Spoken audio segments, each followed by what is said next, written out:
إن الحمد لله نحمده ونستعينه ونستغفره ونعوذ بالله من شرور أنفسنا وسيئات أعمالنا من يهده الله فلا مضل له ومن يضلل فلا هادي له أشهد أن لا إله إلا الله وأشهد أن محمدا عبده ورسوله يا أيها الذين آمنوا اتقوا الله حق تقاته ولا تموتن إلا وأنتم مسلمون يا أيها الناس اتقوا ربكم الذي خلقكم من نفس واحدة وخلق منها زوجها وبث منهما رجالا كثيرا ونساء واتقوا الله الذي تساءلون به والأرحام إن الله كان عليكم رقيبا يا أيها الذين آمنوا اتقوا الله وقولوا قولا سديدا يصلح لكم أعمالكم ويغفر لكم ذنوبكم ومن يطع الله ورسوله فقد فاز فوزا عظيما أما بعد فإن أصدق الحديث كتاب الله وخير الهدي هدي محمد صلى الله عليه وعلى آله وسلم وشر الأمور محدثاتها وكل محدثة بدعة وكل بدعة ضلالة وكل ضلالة في النار. أخرج مسلم rahimahullah di dalam kitab sahihnya Imam Muslim mengeluarkan hadis dari sahabat Abi Hurairah radhiyallahu anhu anna Nabi sallallahu alaihi wa ala alihi wa sallam qala Allah ta'ala qasamtu as-salata baini wa baina 'abdi nisfaini. Nabi sallallahu alaihi wa ala alihi wasallam bersabda, Allah Subhanahu wa taala berfirman dalam hadis qudsi, aku membagikan salat antara diriku dan hambaku menjadi dua bagian. Idza qala alhamdulillahi rabbil alamin, qala Allah taala hamadani abdi. Jika hambaku mengucapkan alhamdulillahi rabbil alamin, Allah Subhanahu wa taala berkata, hambaku memujiku. Wa idza qala ar-rahmanur rahim, dan jika hambaku membacakan ar-rahmanir rahim, qala Allah taala asna alayya abdi. Allah Subhanahu wa taala mengatakan hambaku menyanjungku.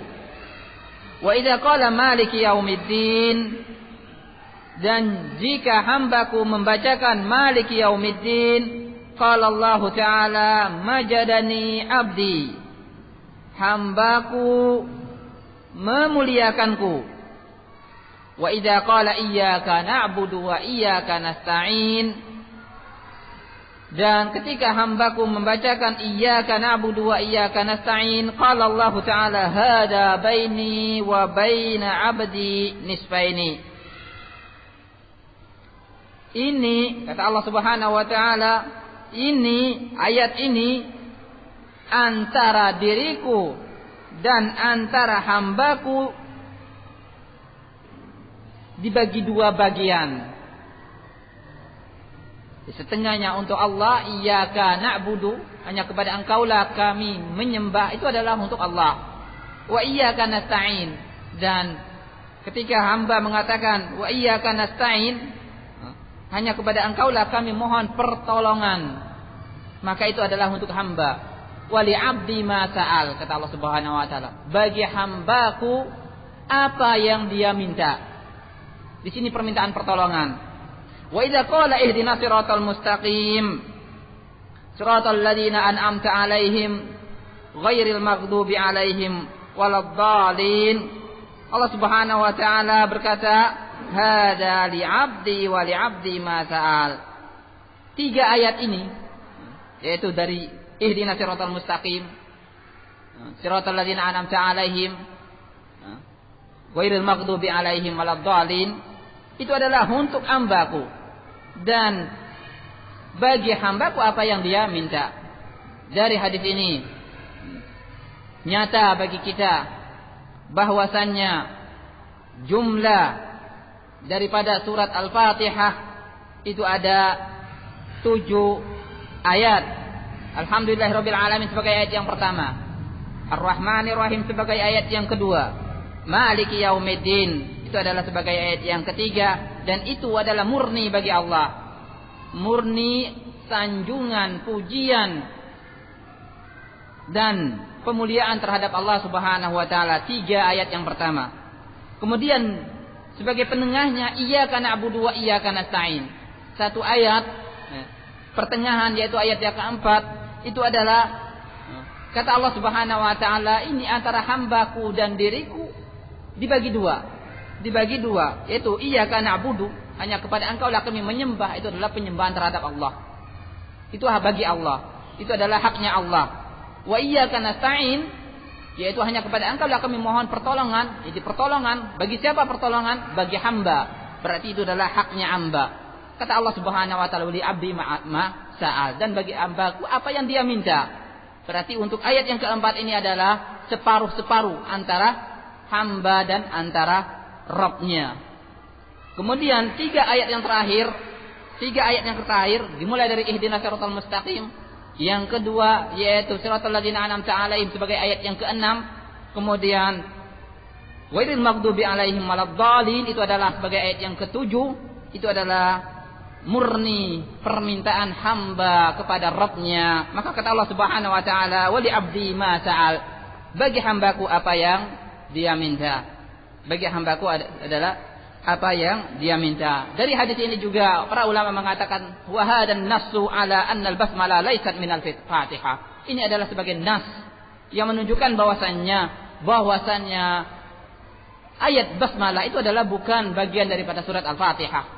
Bukan daripada ayat-ayat Al-Fatihah. Dia diturunkan secara tersendiri sebagai penghubung, sebagai pemisah antara satu surat dengan surat yang lain. Wallahu alam bissawab. Di mana kita telah pada pertemuan sebelumnya telah membaca tafsir daripada Bismillahirrahmanirrahim, yang mana ketika seseorang membaca Bismillah, dia secara langsung telah menyebut semua nama-nama Allah yang mulia, semua nama-nama Allah yang indah. Karena kata-kata isim nama mufrad, yaitu kata tunggal, dinisbatkan kepada Allah Subhanahu wa taala, berarti meliputi semua nama-nama Allah Subhanahu wa taala yang indah. Kemudian dalam lafaz Ar-Rahman dan lafaz Ar-Rahim, di dalam dua nama ini terkandung penetapan 2 nama yang indah bagi Allah Subhanahu wa taala, yang terkandung di dalam 2 nama ini sifat daripada 2 sifat mulia Allah Subhanahu wa taala, yaitu Ar-Rahmah, yang dibalik rahmah tersebut Allah Subhanahu wa taala merahmati segala sesuatu, yang rahmat Allah Subhanahu wa taala meliputi segala perkara. Tidaklah ada daripada kenikmatan melainkan semata-mata dari Allah Subhanahu wa taala. Wa ma bikum min ni'matin faminallah. Apapun ada pada kalian daripada kenikmatan, itu adalah semata-mata dari Allah, dan nikmat yang ada itu adalah azhar, yaitu adalah salah bentuk daripada bentuk-bentuk rahmat Allah Subhanahu wa taala terhadap hambanya. Kemudian disebutkan oleh Al-Hafidz As-Sa'di rahimahullah bahwasanya di dalam yang merupakan kaidah ahli sunnah wal jamaah, mereka beriman dengan nama-nama Allah dan sifat-sifatnya. Kita semua mengetahui yang merupakan prinsip dasar ahli sunnah wal jamaah, yaitu mentauhidkan Allah Subhanahu wa taala dengan 3 bentuk tauhid. Tauhid ar-rububiyah, mengesahkan Allah, menunggalkan Allah dalam bentuk ar-rububiyah, meyakini kalau Allah Subhanahu wa taala sebagai satu-satunya Rabb yang menciptakan, yang mengatur alam semesta, yang mematikan dan menghidupkan, dan yang mendatangkan rizki. Itu adalah tauhid ar-rububiyah. Yang kedua, tauhid al-uluhiyah. Adapun tauhid ar-rububiyah yang pertama, untuk tauhid ar-rububiyah, sekalipun kaum musyrikin Arab yang Rasulullah Shallallahu Alaihi Wasallam diutus di tengah mereka, mereka tidak mengingkari tauhid ini. Walain sa'atahum man khalaqas samawati wal arda la yaqulunna Allah. Jika engkau tanyakan kepada mereka, siapa pencipta langit dan bumi, maka sungguh mereka akan mengucapkan Allah. Ini adalah suatu yang tidak diingkari oleh kaum musyrikin sekalipun. Memang ada pengingkaran, namun itu adalah semata-mata karena keangkuhan dan kesombongan Fir'aun. Ana rabbukumul a'la, mengatakan aku adalah Rabb kalian yang paling tinggi, namun itu adalah semata-mata kesombongan. Karena di dalam ayat yang lain, walaqad alimta ma khalaqas samawati wal arda basair, sungguh engkau telah mengetahui wahai Fir'aun, pencipta langit dan bumi.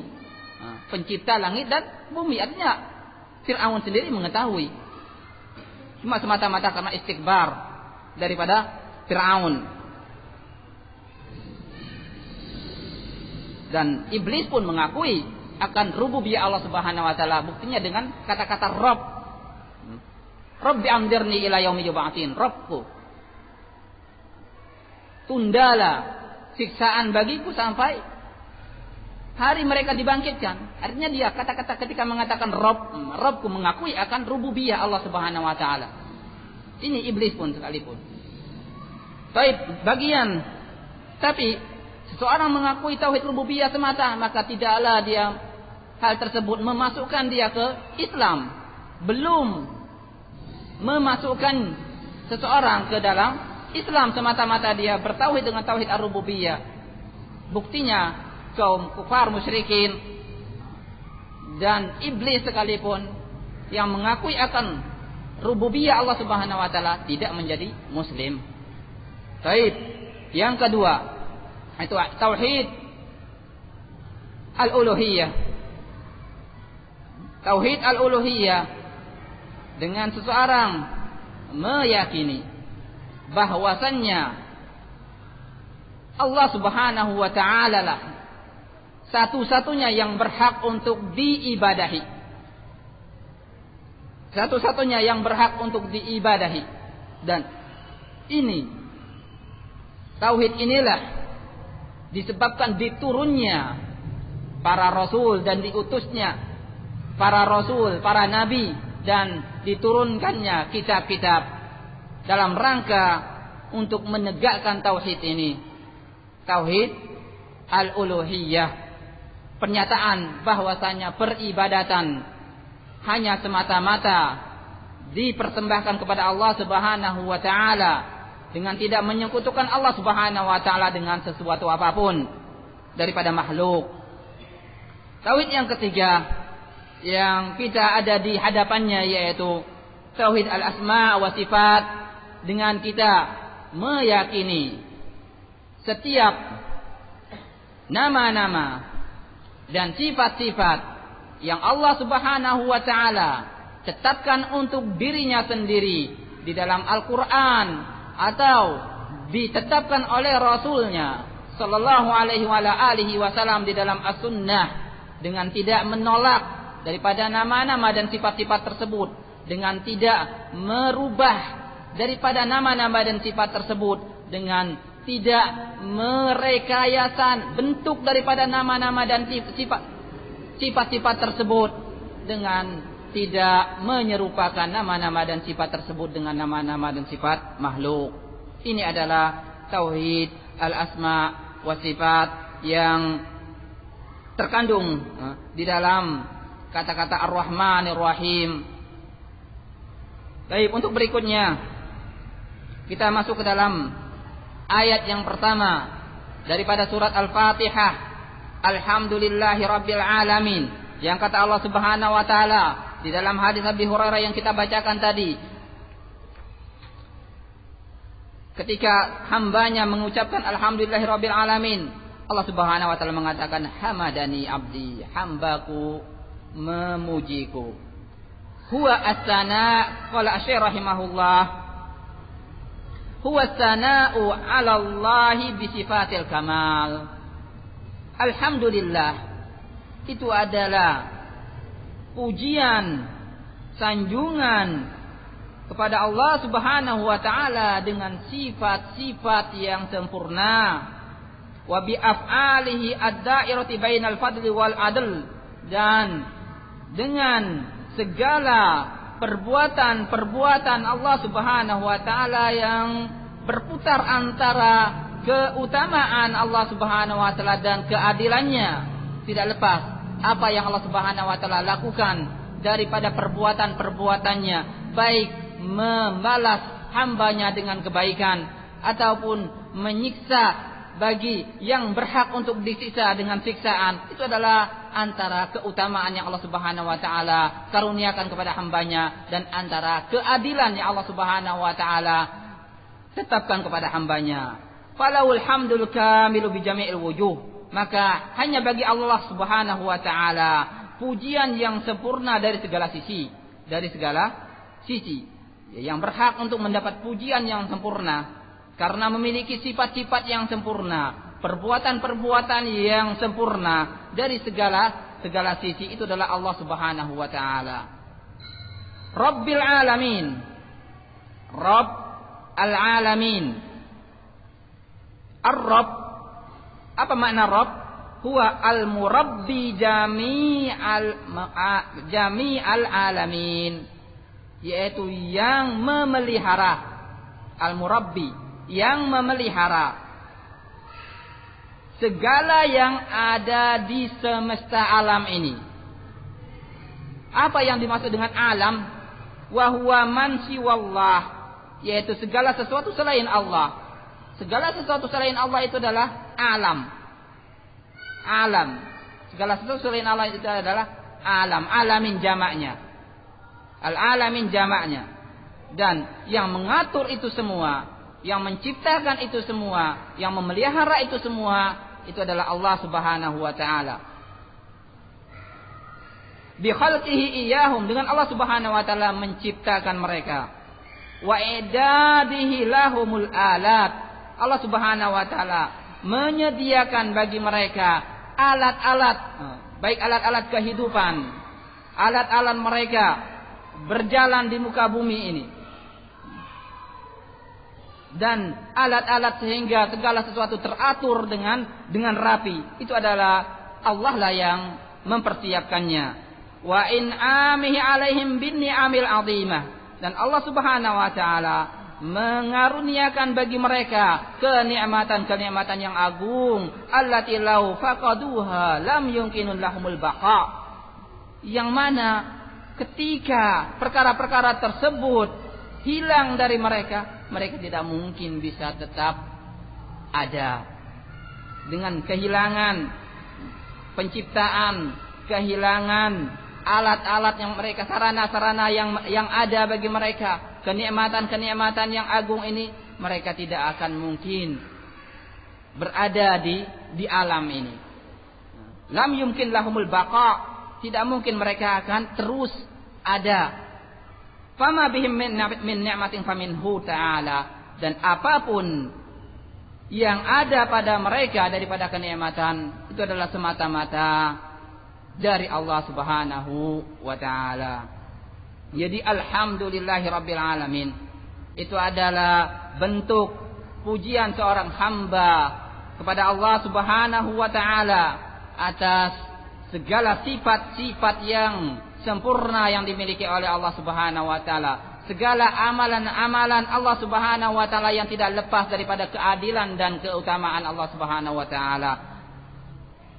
Kemudian Rabbil alamin itu adalah sifat daripada Allah Subhanahu wa taala yang memelihara dengan pemeliharaan dalam bentuk penciptaan, penyediaan sarana-sarana serta pengaruniaan terhadap kenikmatan-kenikmatan itu adalah semata-mata Allah Subhanahu wa taala lah yang melakukan itu semua. Dan terkandung di dalam ayat ini adalah tauhid rububiyah. Tauhid ar-rububiyah dari kata-kata Rabbil alamin. Dari kata-kata Rabbil alamin, itu Rabb, rububiyah, yang memelihara, yang menciptakan, yang mengatur alam semesta ini.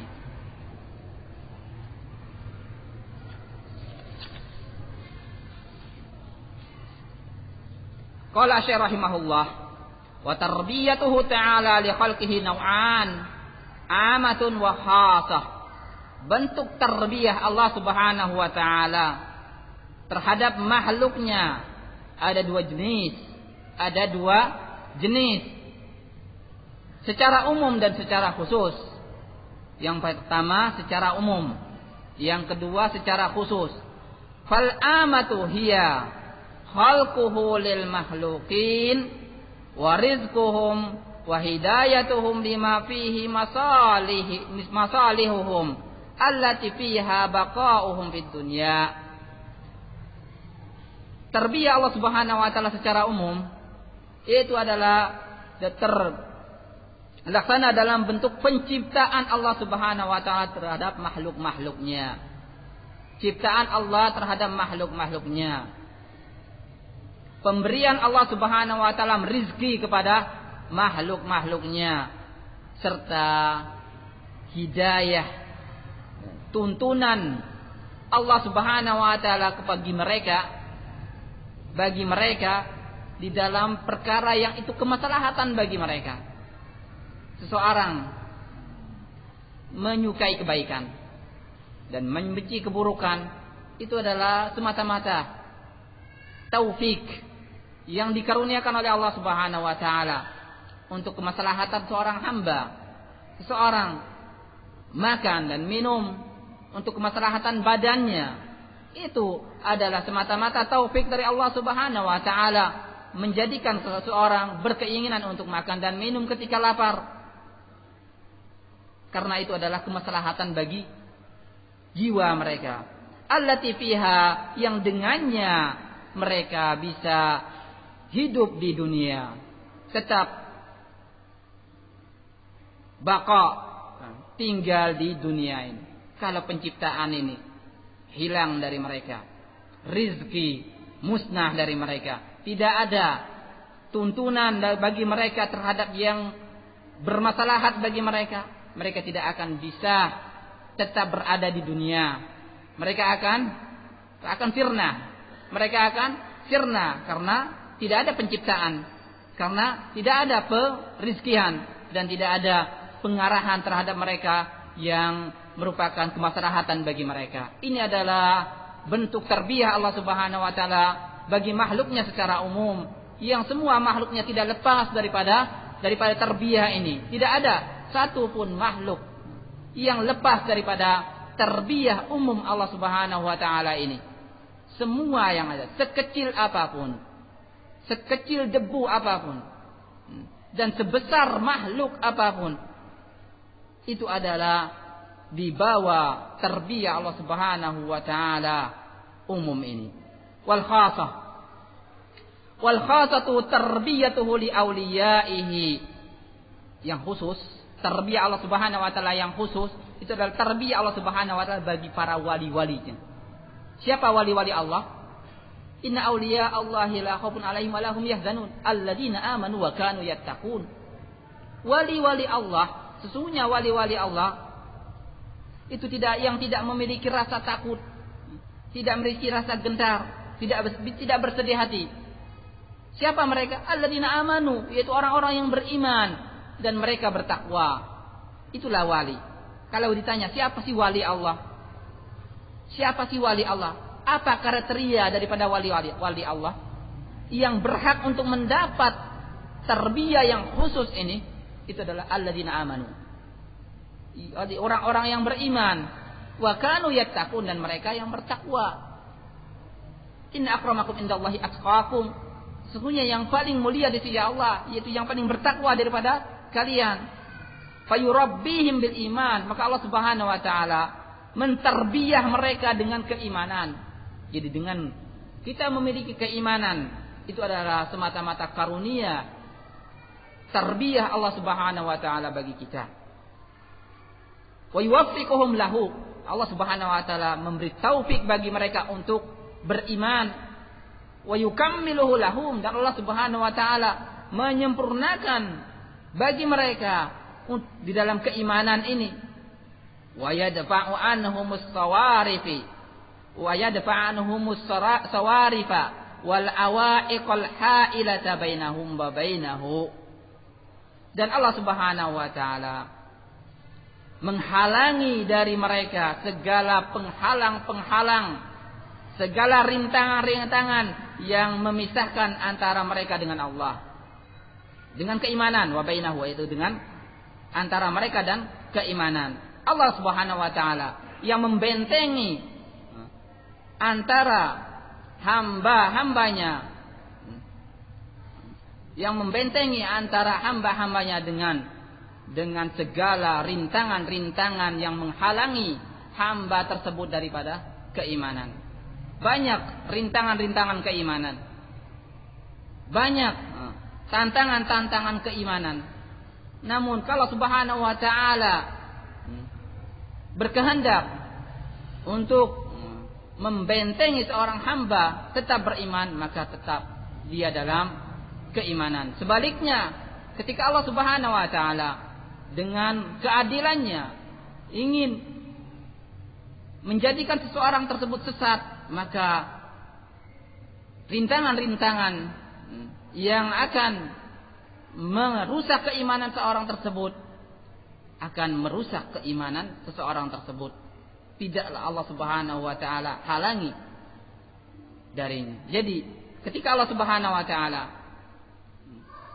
membentengi hamba dari segala penghalang-penghalang, rintangan-rintangan keimanan, itu adalah bentuk daripada tarbiyah Allah Subhanahu wa taala terhadap hamba-hambanya. Wa haqiqatuha tarbiyatut taufik likulli khair, dan hakikat daripada tarbiyah yang khusus ini itu adalah tarbiyahnya Allah Subhanahu wa taala dalam bentuk taufik bagi mereka di dalam melaksanakan segala kebaikan, wal ismatu an kulli syarrin, dan penjagaan, pembentengan dari segala kejelekan. Siapa yang berhak untuk mendapatkan tarbiyah yang khusus ini? Wali-wali Allah saja. Wali-wali Allah saja yang memiliki kriteria alladzina amanu, mereka orang-orang yang beriman, wa kanu yattaqun, dan mereka orang-orang yang bertakwa. Wala'alla hadal ma'na huwa sirru fi kauni aktsari ada'iyatil anbiya'i bilafdzir rabb. Dan sepertinya makna inilah yang merupakan rahasia kenapa kebanyakan doa-doa para nabi dengan lafaz Rabb. Nabi Ibrahim ketika berdoa kepada Allah dengan mengatakan Rabb.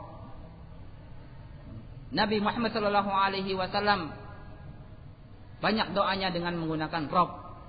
Di dalam Al-Qur'an, Rabbana atina, Rabb kami berilah bagi kami. Rabbana atina fid dunya hasanah wa fil akhirati hasanah wa qina adzabannar. Nabi Musa demikian juga berdoa kepada Rabb-nya dengan menggunakan lafaz Rabb, Rabbi. Rabbi arini kaifa tuhyil mauta, kata Nabi Ibrahim. Rabbku, nampakkanlah kepadaku bagaimana engkau menciptakan benda mati, menghidupkan benda mati. Itu adalah permintaan para nabi rata-rata dengan menggunakan lafaz Rabb. Kenapa? Karena di dalam Rabb tersebut ada terkandung tarbiyah Allah Subhanahu wa taala yang mengadugerahkan mereka, taufik bagi mereka untuk segala kebaikan, dan ismah, yaitu perlindungan mereka dari segala kejelekan. Fa inna matalibahum kullaha dakhilatun tahta rububiyyatihi al-khassah. Karena permohonan mereka para nabi semuanya masuk di bawah rububiyah, tarbiyah Allah Subhanahu wa taala yang khusus ini. Jadi segala permohonan para nabi, demikian juga para wali-wali Allah Subhanahu wa taala, semuanya tidak lepas daripada yang berkaitan dengan tarbiyah Allah Subhanahu wa taala yang khusus ini. Karena tidak lepas untuk menginginkan segala kebaikan dan terhindarnya dari segala kejelekan. Dan itu adalah dihasilkan dari tarbiyatu al-khassah, pentarbiyahan yang khusus yang meliputi taufik dari Allah Subhanahu wa taala di dalam segala kebaikan dan penjagaan dari segala kejelekan. Fadalla qauluhu rabbil alamin ala infiradihi bil khalqi wat tadbiri wan ni'am. Maka firman Allah Rabbil Alamin menunjukkan akan keesaan Allah Subhanahu wa taala, kesendirian Allah Subhanahu wa taala di dalam penciptaan dan pengaturan wan ni'am dan nikmat. Wa kamali ginah, dan sempurnanya kekayaan Allah Subhanahu wa taala, wa tamami faqril alamin ilahi, dan sempurnanya kebutuhan alamin ini kepadanya. Jadi alam semestanya ini tidaklah bisa lepas daripada Allah Subhanahu wa taala. Tamami faqril alamin ilahi. Jadi betul-betul fuqara. Alam semesta ini semuanya betul-betul membutuhkan dari pertolongan Allah Subhanahu wa taala bi kulli wajhin wa i'tibar, dari segala sisi. Malik yaumiddin. Kita beralih ke ayat yang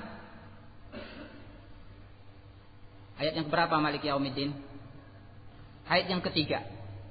Kenapa tidak disebutkan Ar-Rahmanir Rahim? Sudah cukup pembahasannya di dalam Bismillahirrahmanirrahim.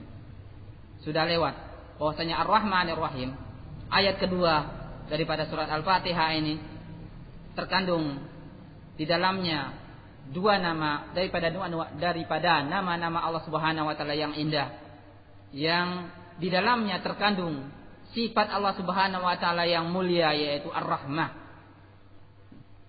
Zat Allah Subhanahu wa taala memiliki sifat rahmah, yang rahmat Allah Subhanahu wa taala tersalurkan kepada makhluk-makhluknya yang mendapatkan rahmat dari Allah Subhanahu wa taala.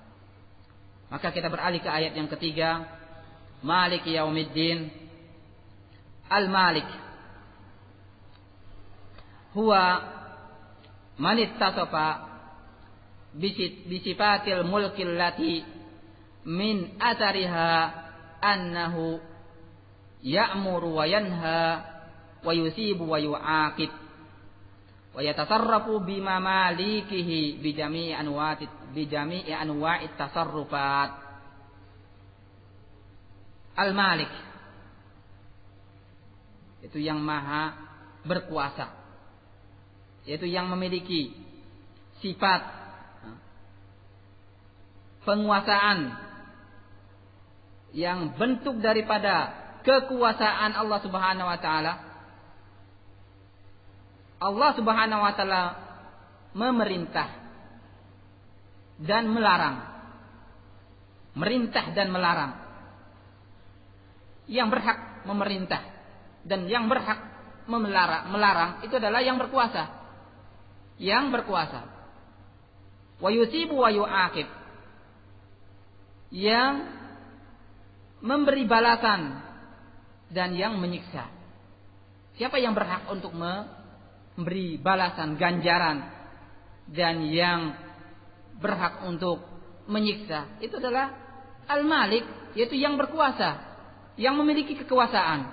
Yang tidak memiliki kekuasaan, tidak bisa dia untuk memerintah seenaknya, Tidak bisa dia untuk melarang seenaknya, dan tidak bisa dia untuk memberi balasan ataupun menyiksa dengan seenaknya.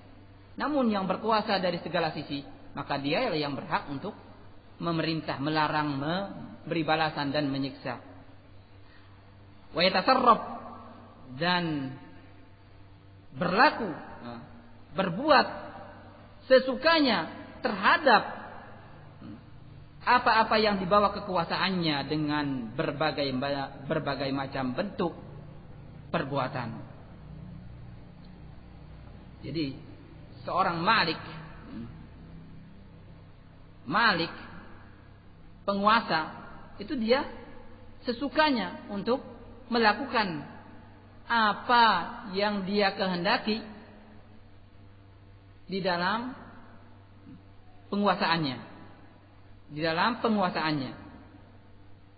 Terutama Allah Subhanahu wa taala Maha Penguasa.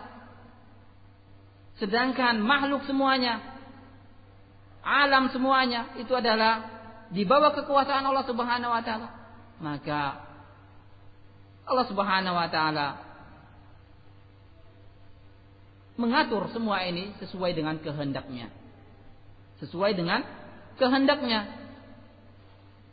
Wa adafal al-mulku liyaumiddin, dan al-mulku ini, kekuasaan ini dinisbatkan ke yaumiddin, hari pembalasan. Apa rahasianya? Kenapa coba dikatakan Malik Yaumiddin, yang memiliki hari, yang menguasai hari pembalasan? Bukankah kekuasaan Allah meliputi segala sesuatu? Wa huwa yaumul qiyamah. Yang yaumuddin di sini adalah yaumul qiyamah, hari kiamat. Yaumu yudanun nasu fihi bi amalihim, hari yang padanya manusia dibalas atas amalan-amalan mereka, khairiha wa syarriha, amalan baiknya dan amalan buruknya. Yang baik dibalas dengan kebaikan, yang buruk dibalas dengan keburukan. Li'anna fi dzalikal yaum, ini rahasianya. Kenapa Al-Malik ini kata-kata Malik di sini diidofahkan kepada Yaumiddin, hari pembalasan. Rahasianya li'anna fi dzalikal yaum, karena pada hari itu yadharu lil khalqi tamamid duhur, nampak sekali bagi makhluk akan kekuasaan Allah Subhanahu wa taala. Nampak sekali bagi makhluk kamali mulkihi wa adlihi wa hikmatihi, sempurnanya kekuasaan, keadilan dan kebijakan Allah Subhanahu wa taala. Pada hari itulah. Untuk sekarang mereka belum merasakan kekuasaan Allah Subhanahu wa taala, karena mereka yang berkuasa masih sesukanya untuk memerintah, melarang, menghukum dan memberi ganjaran. Tapi pada hari itu hanya kekuasaan Allah lah pada hari itu yang nampak. Yang lainnya sama rata. Yang rajanya di dunia, rakyatnya di dunia dipukul sama rata. Yang merdekanya di dunia maupun yang budak di dunia dipukul sama rata. Tidak ada perbedaan kelas di akhirat nanti. Maka hanya kekuasaan nampak pada Allah Subhanahu wa taala. Wa qita'u amlakil khalaiq, terputuslah kekuasaan makhluk-makhluk, hatta innahu yastawi fi dzalikal yaumil muluk war ri'aya wal abidi wal ahrar, sampai pada hari itu sama antara raja-raja dan rakyat-rakyatnya, antara hamba-hamba, budak-budak dan sayyid-sayyidnya, itu yang merdeka. Orang-orang yang merdeka, tidak ada perbedaan pada hari itu. Semuanya dibangkitkan dalam keadaan telanjang, dalam keadaan tidak memiliki sandal, dalam keadaan tidak dikhitan, sendiri. Kulluhum mad'ununa li 'azamatihi, khadi'una li izzatih, semuanya tunduk, merendahkan diri untuk keagungan Allah Subhanahu wa taala, keperkasaan Allah Subhanahu wa taala, muntaziruna limujazatihi, semuanya menunggu pembalasan Allah Subhanahu wa taala. Ini rahasianya. Kenapa hanya disebutkan Maliki Yaumiddin, bukan Malik alam semesta ini?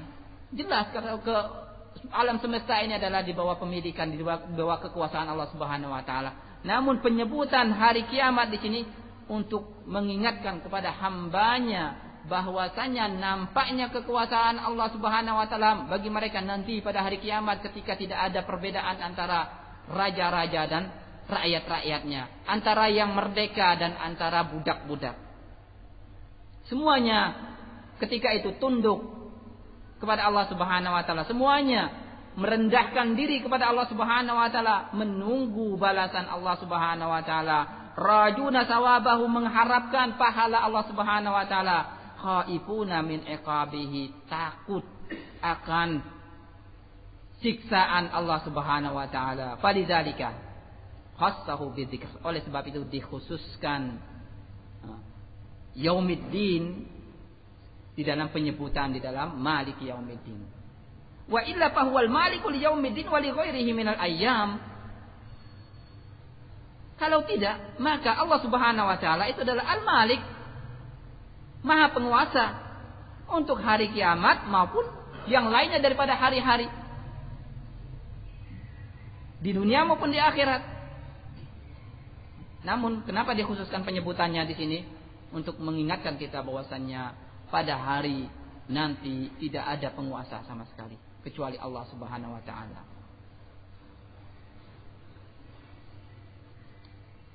Baik, untuk surat selanjutnya, ayat selanjutnya, iyyaka na'budu wa iyyaka nasta'in, ayat yang keempat, kita akan bacakan pada pertemuan berikutnya.